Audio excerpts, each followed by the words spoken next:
जो सर ये महंगाई बेरोजगारी के मुद्दे हैं, पेपर लीक के मुद्दे हैं, भ्रष्टाचार के मुद्दे हैं, इलेक्टोरल बॉन्ड के मुद्दे हैं, ज़मीनी स्तर पर आपको क्या दिखाई दे रहा है? कितना इन सब मुद्दों को लेकर पूरे देश का जनमानस बहुत जागरूकता के साथ इस चुनाव में वोट करेगा। और स्क्रिप्ट पढ़ते पढ़ते ऐसी स्क्रिप्ट भी पढ़ गए कि वो अपनी पार्टी को फंसा दिए।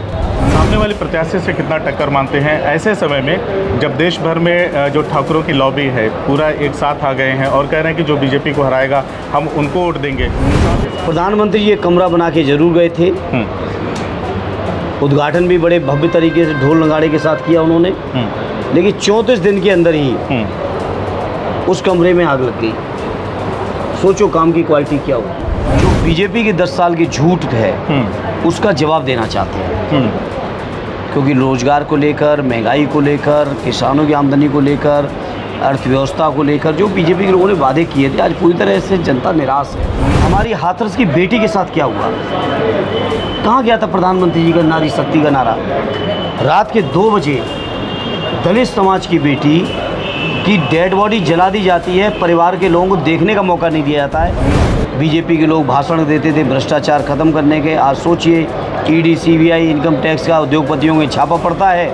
अगले 10-15 दिन के अंदर इलेक्टोरल बॉन्ड के माध्यम से बीजेपी को चंदा पहुंच जाता है और उनको क्लीन चिट मिल जाती है।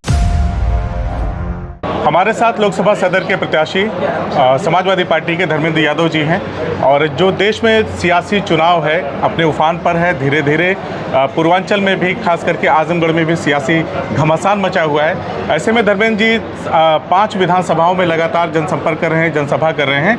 ऐसे में से जानते हैं हम कि क्या चुनावी माहौल है और जो आप सर 5 विधानसभा में जा रहे हैं तो इस बार किस तरह का रुझान आपको 5 विधानसभाओं में देखने को मिल रहा है? बहुत शानदार।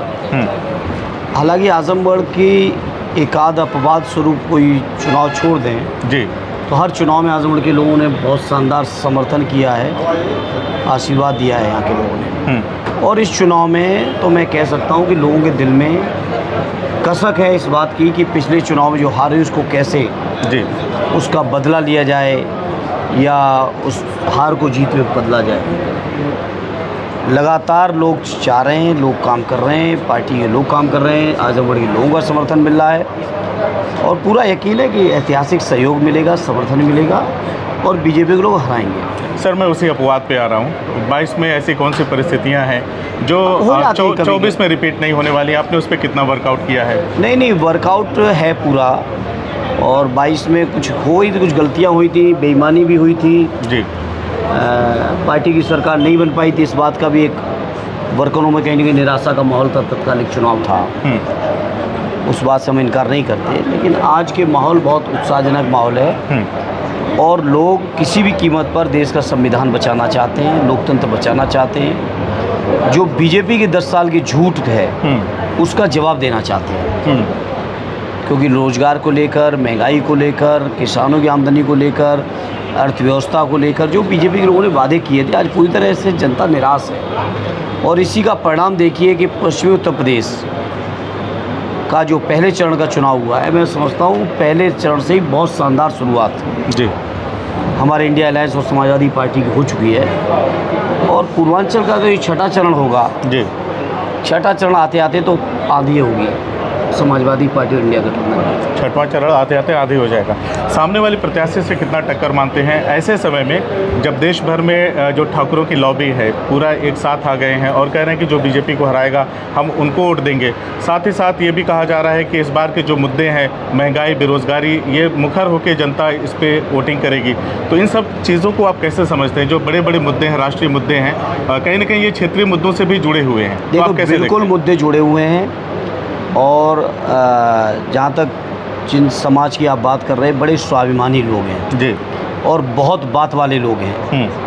अगर उन्होंने फैसला लिया है भाजपा को हराने का तो वो भाजपा को जब तक पूरी तरह नहीं हरा देंगे तब तक वो लोग भी, मुझे उम्मीद है कि चैन से बैठने वाले नहीं है। और शुरुआत पश्चिमी उत्तर प्रदेश से हुई है, गुजरात से हुई है, मध्य प्रदेश में भी असर है इसका और पूर्वी उत्तर प्रदेश में भी उसका असर देखने को मिलेगा।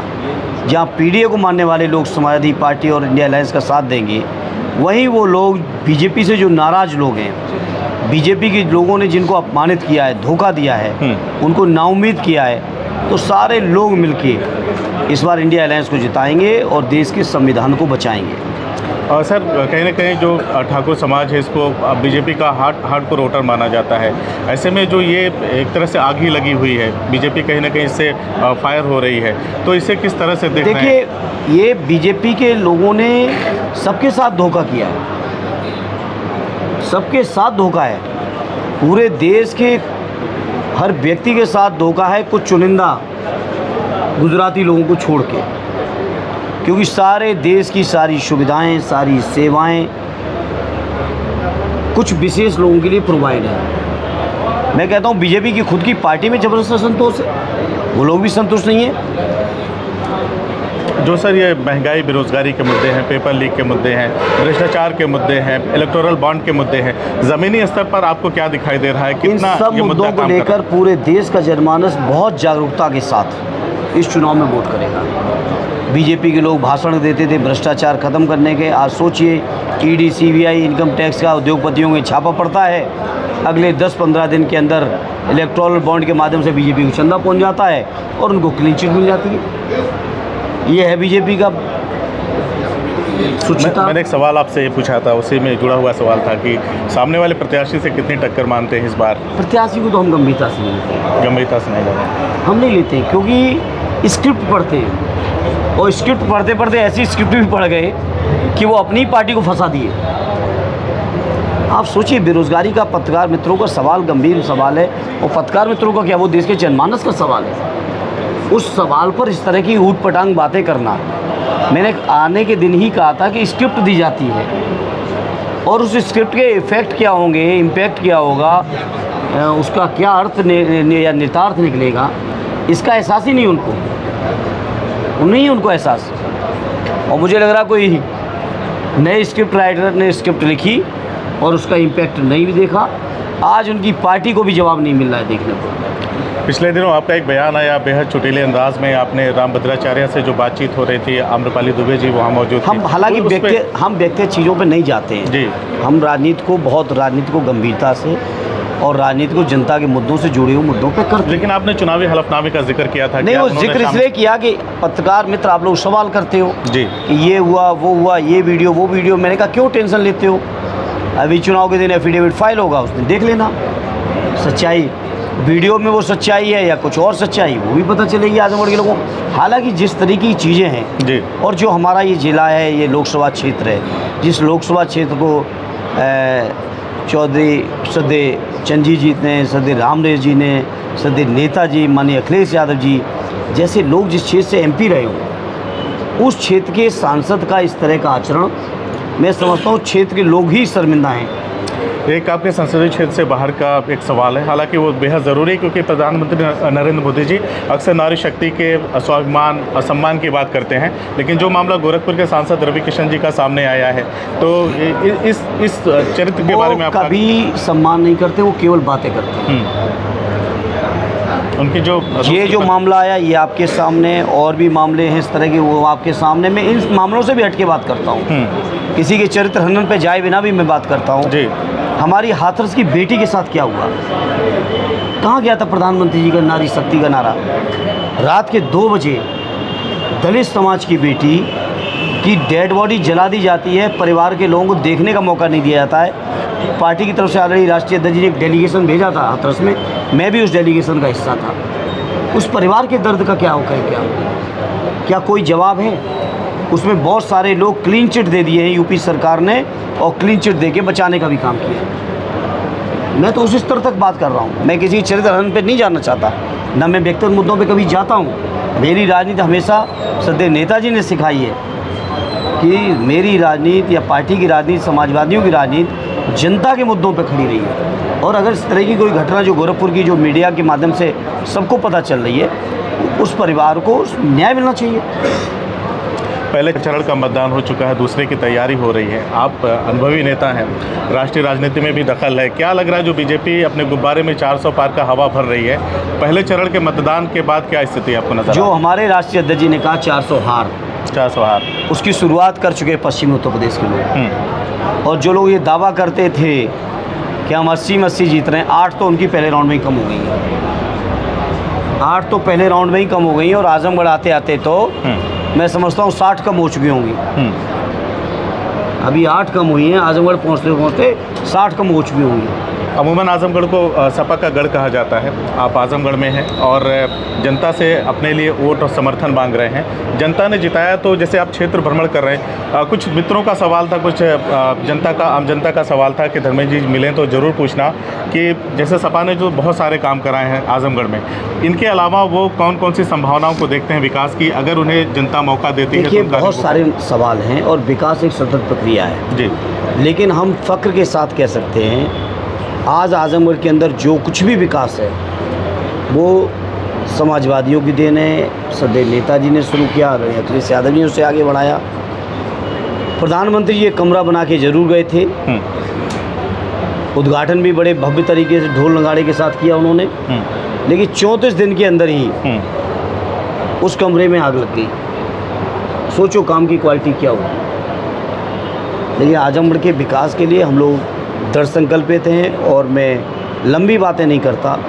मैं इतना ही कहूँगा जो रास्ता आदरणीय नेताजी ने दिखाया, आदरणीय अखिलेश जी ने दिखाया, उसी रास्ते को हम आगे बढ़ाने का अपनी संपूर्ण क्षमता के साथ कोशिश करेंगे। एक मेरा आखिरी सवाल है और सवाल बेहद महत्वपूर्ण है सर। सोशल मीडिया ने क्षेत्रीय और राष्ट्रीय राजनीति के अंतर को काफ़ी हद तक कम कर दिया है।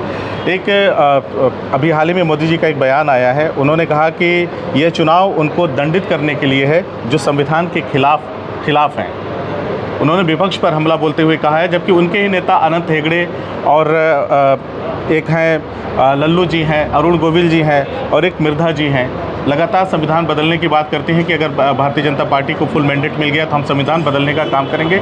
और लेकिन मोदी जी कह रहे हैं कि ये चुनाव जो है वो संविधान के खिलाफ काम करने वाले लोगों को सबक सिखाने का है। हालांकि वो अक्सर चुनावी जुमले कहते हैं प्रधानमंत्री जी, लेकिन मुझे लग रहा है जो बात इस समय संविधान के बारे में उन्होंने चर्चा की है, के खिलाफ लड़ रहा है कौन? लग रहा है कि प्रधानमंत्री जी के जुबान पे कुछ समय सरस्वती जी बैठी है और संविधान जो बदलने के लगातार षड्यंत्र चल रहे हैं। संविधान में आए दिन संशोधन हो रहे हैं, कई धाराएं हटाई जा चुकी हैं, कई धाराएं हटाने के षड्यंत्र हैं और मैं बड़ी जिम्मेदारी से कहता हूँ वर्तमान सरकार हर हाल में देश के संविधान को बदलना चाहती है, इसीलिए 400 पार का समर्थन मांग रही जनता से। लेकिन देश की जनता की रंग रंग में देश का संविधान है, जिसे बाबा साहब ने अपने खून पसीने की कमाई, अपनी मेहनत से, अपनी तपस्या से, अपनी बुद्धिमत्ता से जिस संविधान को गढ़ा है, रचा है, इस संविधान को देश की जनता कभी बदलने नहीं देगी। और लोग जानते हैं कि इस बार बीजेपी आएगी तो बदलेगी, लिहाजा लोग बीजेपी को आने ही नहीं देंगे। रविंद्र जी से बात करने के लिए बहुत बहुत धन्यवाद।